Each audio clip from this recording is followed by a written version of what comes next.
So if you're watching this video, you probably already have a starter, either by buying one or by making one following mine or other people's videos, or you found one in a glen under a moonlit night somewhere. And right now you're kind of wondering, what do I do with it and how do I turn it into bread? And that's what this episode is going to be about. We're going to make a loaf of bread as easily as humanly possible. This is when you want to use your starter. So when it's raised and it's still got potential to become all it can be, that's when you want to snatch it up and put it into the bread job market. When it starts to sink, that's when it's not good anymore. Another way to know if it's ready to use is the float test. Everyone likes to do this because it's always very impressive. I'll show what happens if you put it in water when it's ready to go. So this is super active right now, probably cresting on overactive. It might float higher early on in the day and that's better to use it then, but it'll still be good like this. It kind of looks like a brain in a jar, doesn't it? Okay, so we're gonna dive right into making our bread. All right, I've got 355 grams of water measured out here, and then add your starter.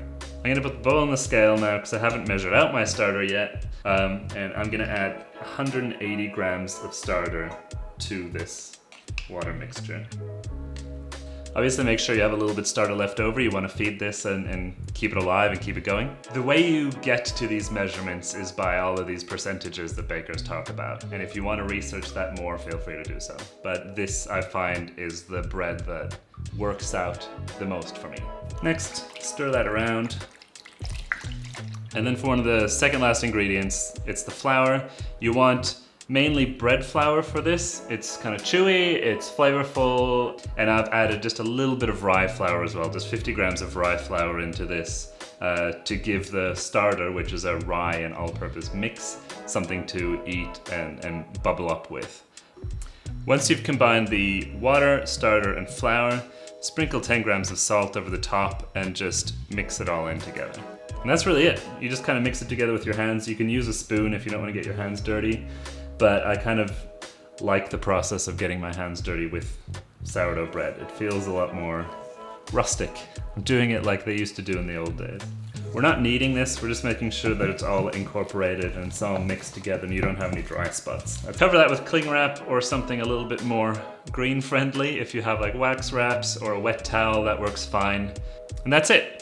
Basically all you're doing now is hydrating that dough and letting that water go to work on the flour. In about an hour, hour and a half, we'll come back to this and we'll do some shaping before we do the bulk ferment.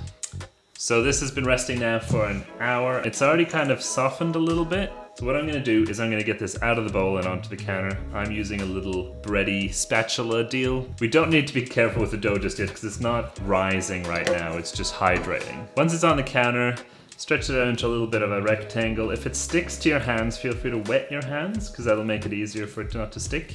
And then we just kind of fold it south, north, east, and west. And that just kind of starts building that tension. Building the tension is the most important part of this. I would say kneading it isn't that important. It's just the tension building so that when we turn this into a loaf, it's got that surface that prevents it from melting out and instead rising up. This one's a little bit sticky, so I'm gonna use a little dough scraper. If you don't have one, that's fine. You can use a knife or you can just use your hands. But I'm just gonna push the dough in on itself and then quickly pull out. Basically all I'm doing is using its own stickiness to force it to fold in on itself and just get tighter than it was originally. Once you've wet your hands, you'll find it's a lot more pliable. It just comes together easier.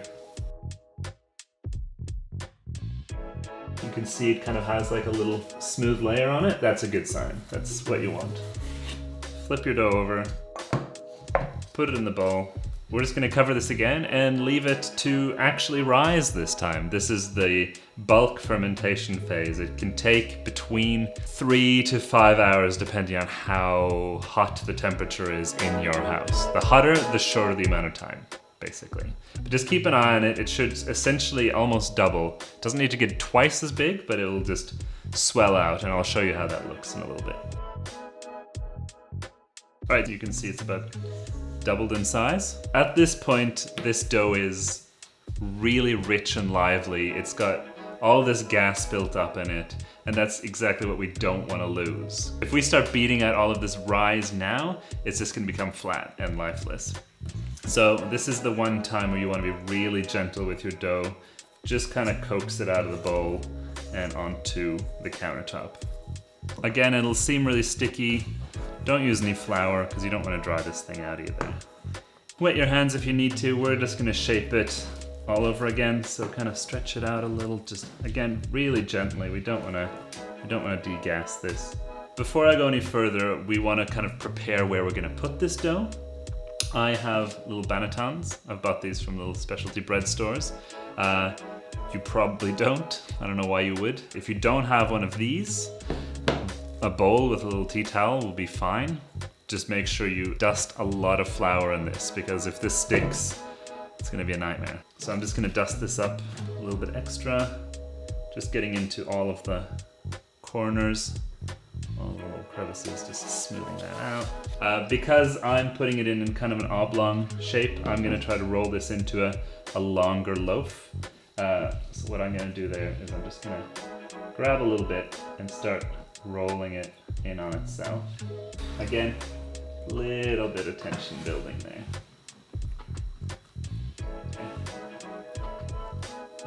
Dust that with a lot of flour. I'll bring that over here. Gently roll and grab, lifting it upside down and gently resting it in its tiny little bed. And then I usually just grab each edge and kind of just stitch it together to really pick up that surface tension that's now resting underneath. Grabbing this end, folding it in here, grabbing this end, folding that in there.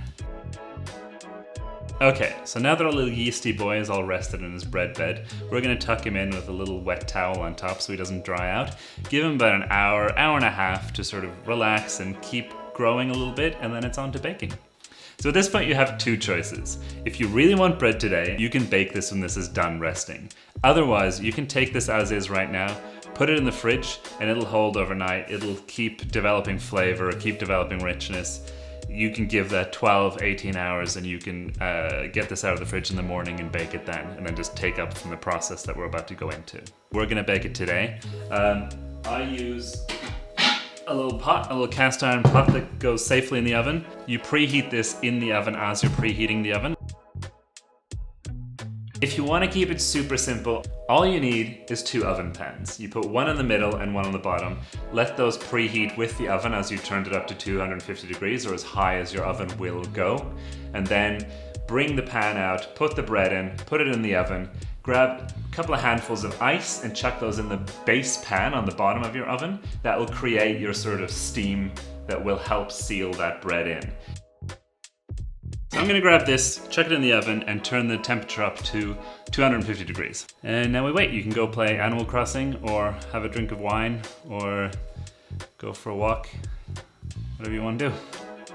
All right, so it's been about an hour. I've got the oven preheated with the pot in there, and I've got this rising. I've pre-cut the baking paper on a little cutting block, so that's ready to go. So the trick here is to be quick and confident. You don't want to hesitate, or this is just going to go everywhere. So you just go flip. There we go. Take the lid off. So again, quick, confident, just pull and drop. Should be safe. So this doesn't explode, I use a little razor blade just to control where it opens up. So I'm just gonna cut nice and deep along the edge. So we have somewhere for that gas to escape when it grows in the oven. If you have a spritzer bottle, you just spritz in a little bit. I just have like a cup of water that I chuck in here. And on this side, a little on this side. Lid on, and in the oven for 25 minutes. For 25 minutes, open your oven, take the lid off, and put it back in for another 18 minutes. As you can see in the oven, it's risen quite a bit. That little cut we made has given it somewhere to escape. Clearly that cut wasn't big enough because it's burst out on all little seams here. It's a nice crunchy bread. Now this is the hardest part of the entire process. You need to leave this alone for another 30 minutes. Everyone I tell this to ignores that part and you get a gummy consistency bread after you've had that first slice. Just leave it alone. I know it's tempting, just leave it alone.